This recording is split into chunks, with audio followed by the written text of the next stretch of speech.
Alors quiconque se déclarera pour moi devant les hommes, moi aussi je me déclarerai pour lui devant mon Père qui est aux cieux. Mais celui qui me reniera devant les hommes, moi aussi je le renierai devant mon Père qui est aux cieux. Une parole forte. La semaine dernière, on a eu l'appel des disciples, avec le nom des disciples. Et là, on a l'envoi des disciples.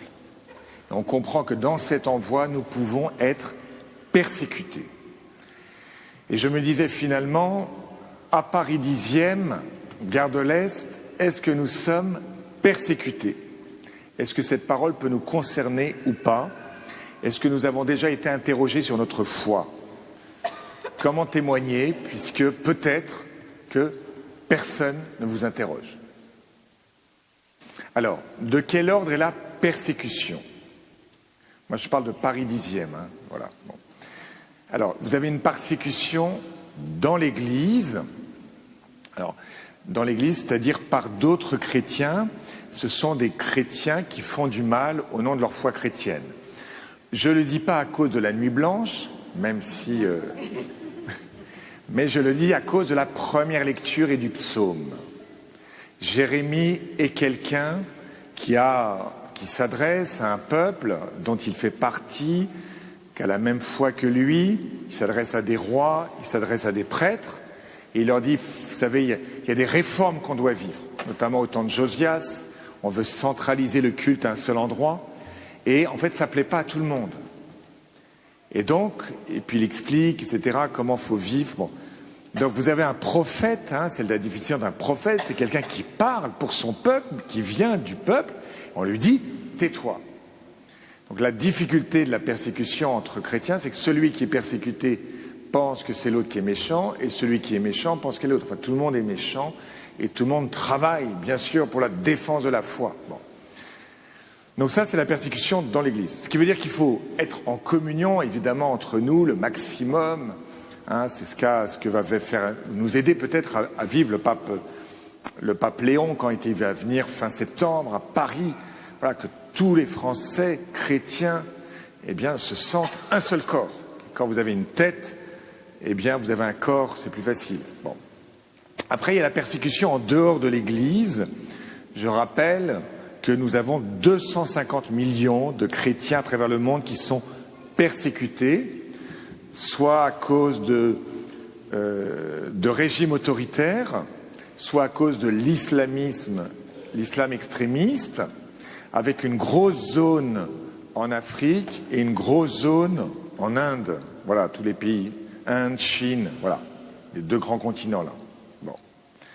En Chine, Inde, tout ça, c'est aussi d'autres religions qui peuvent persécuter. Et pour la Coupe du Monde, il y a 48 pays qui ont concouru. Sur les 48, vous en avez 14 qui sont des pays où la persécution contre les chrétiens sévit. Donc ma question pour nous, Paris 10e, que signifie nous déclarer devant les hommes? Parce que, comme dit Jésus, moi aussi je me déclarerai devant mon Père. C'est-à-dire que le Seigneur nous dit, en fait, la question c'est que ma bonne nouvelle est très puissante, très importante, et vous pouvez mourir pour ça. C'est une bonne raison de mourir pour ça. Hier après-midi, j'accueillais quelqu'un et qui n'avait pas la foi, bon, mais qui avait été chrétien, qui avait fait quand même la communion, enfin il avait fait différentes choses, mais il dit j'ai pas la foi. Et je lui ai posé la question, et toi, pourquoi, pour qui es-tu prêt à mourir? On voit la valeur d'une chose au fait qu'on est capable de donner sa vie. Des parents, souvent, sont capables de mourir pour leur enfant. Toi qui es célibataire, toi qui es prêtre, pour qui, pourquoi es-tu prêt à mourir? Bon, donc cette déclaration, qu'est-ce que ça veut dire se déclarer? Est-ce que nous pouvons renier le Christ? Alors, il me semble qu'on peut renier le Christ par, en particulier, l'omission. Pas tellement par l'action au sens... vous avez peu de gens qui viennent avec un revolver en vous disant « Bon, si vous dites que vous êtes chrétien, je vous tue. » Bon, là, à Paris 10e, bon, il n'y a pas ça trop à Paris 10e. Par contre, on peut renier par omission. Vous savez que vous avez deux types de péchés, le péché par action et le péché par omission. Le péché par omission, c'est ce que je devrais vivre, ce que je devrais dire, ce que je devrais faire et que je ne fais pas. Il y a beaucoup de péchés par action qu'on ne fait plus. On arrête de tuer des gens, on vole, on arrête de voler maintenant. Voilà, enfin, vous voyez, il y a un certain nombre de choses qu'on ne fait plus.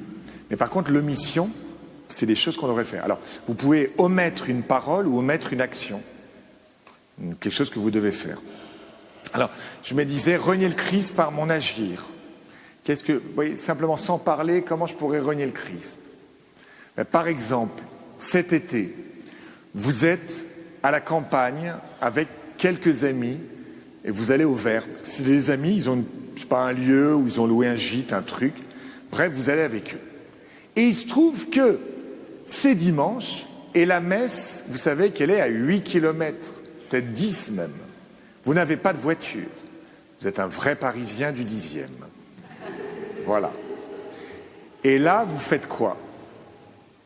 En fait, est-ce que vous allez dire le samedi soir, moi j'aimerais bien aller à la messe demain. Et en plus, vous êtes avec des amis qui n'ont pas la foi, parce qu'on peut passer des vacances avec des amis qui n'ont pas la foi. Est-ce que samedi soir, je vais dire, pour moi c'est important de sanctifier le jour du Seigneur. Est-ce que quelqu'un pourrait me conduire à la messe? Ou est-ce que je ne vais rien dire? Si vous ne dites rien, qu'est-ce qui se passe? Parce que les gens savent que vous êtes chrétien.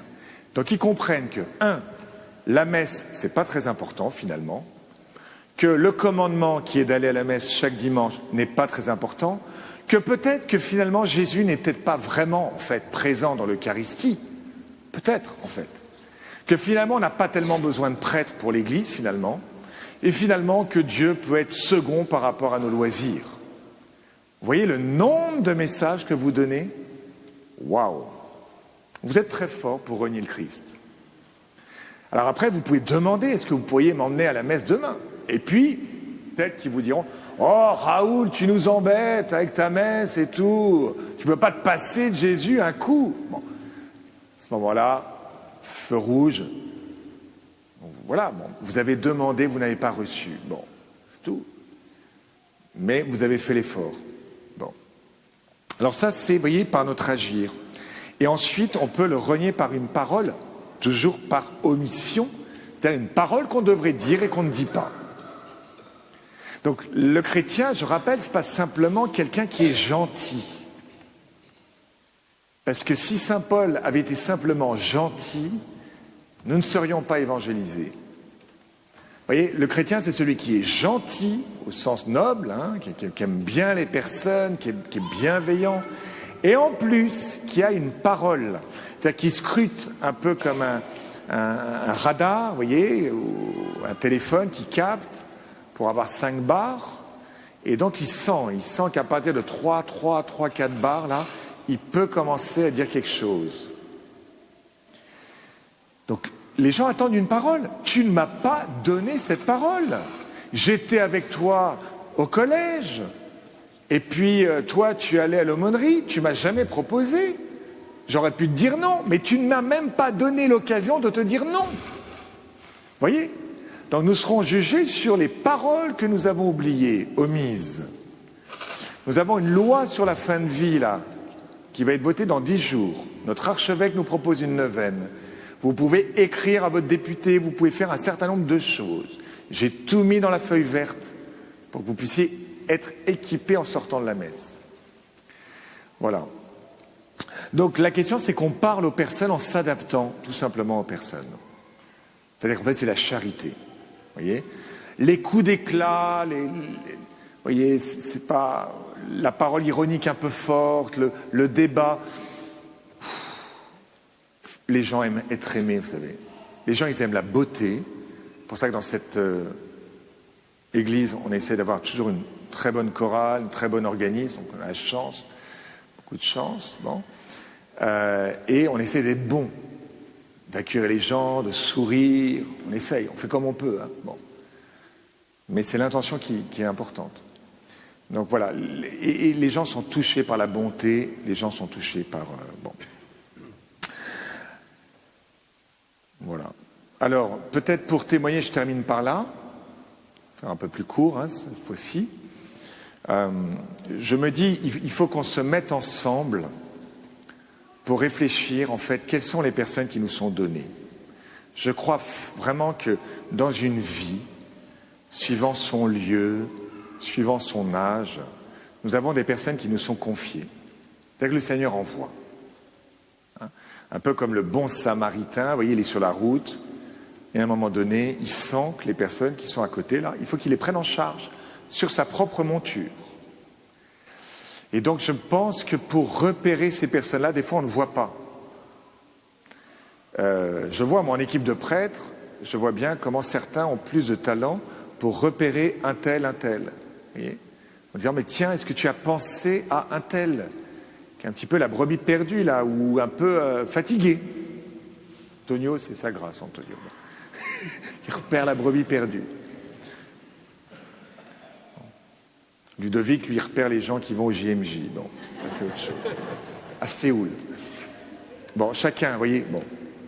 Moi, je repère ceux qui veulent bien m'aider pour me défendre face à la nuit blanche. Ouais. Les intégristes qui... Bon, chacun nos trucs. Bon, alors, vous voyez, il faut... donc, à plusieurs, c'est ça l'intérêt d'être en église, c'est qu'à plusieurs, en fait, on repère, et les gens nous questionnent, mais dans ton travail, mais là, à tel endroit, mais ton quartier, mais est-ce que tu voudrais pas qu'on fasse un apéro pour la fête de la musique, on fait un apéro des voisins, je sais pas quoi, dans ta rue c'est sympa, on donne des boissons, écoute, on achète de l'eau pétillante avec je sais pas quoi, une parole de Dieu, l'eau pétillante ça coûte 0,60 centimes, je sais pas quoi la bouteille, bon, ça va, hein, pour 40 €, t'en as des bouteilles, bon. Donc on invente des trucs à plusieurs. Donc ça c'est... Et puis donc ça c'est la première chose, je pense qu'il faut se mettre à plusieurs. En fait le chrétien, il est puissant, il est solide, quand il est avec d'autres.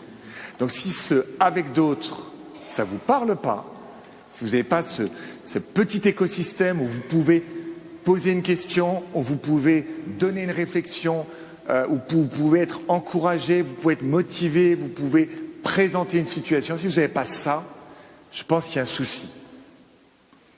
Puis la dernière chose, je me disais, c'est ayons une grande confiance. Parce que l'homme est à l'image de Dieu. Et donc, dans chaque être humain, il y a cette soif de rencontrer Dieu. Vous voyez, Benoît XVI en parlait beaucoup de ça. Hein. En fait, l'homme, il est naturellement fait pour Dieu. Donc, si vous voulez, il se rend bien compte que la fête de la musique et le demi de bière, c'est pas ça qui va remplir son cœur. Les amis, c'est super, mais les amis aussi, c'est... Vous voyez, à un moment donné, il y en a toujours un qui nous quitte avant l'autre, ça s'appelle la mort. Donc qu'est-ce qui est solide dans ce monde? Qui va remplir ma soif de bonheur? J'ai soif. Eh bien, chaque homme, chaque femme de ce monde a ce même cri, et c'est moi qui vais lui dire, écoute, l'eau vive, allez, elle est là, viens avec moi.